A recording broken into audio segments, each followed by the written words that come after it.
लोकसभा मतदारसंघातील Ramtirth polling station आहे, देगलूर विधानसभा अंतर्गत येतं. त्या ठिकाणी एका व्यक्तीने ईव्हीएम व्हीव्हीपॅट मशीन डॅमेज करण्याचा प्रयत्न केला.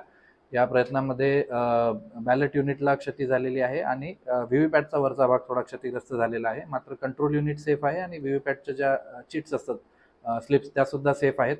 आपण त्या ठिकाणी तातडीने प्रोटोकॉलनुसार मशीन चेंज करून त्या ठिकाणी मतदान जे आहे ते पुन्हा आता रिझ्यूम झालेलं आहे. त्याचं आपण वेबकास्टिंगद्वारे या ठिकाणी पूर्ण वेळ आढावा सुद्धा घेत आहोत. याविषयी पोलिसांनी संबंधिताला ताब्यात घेतलेला आहे.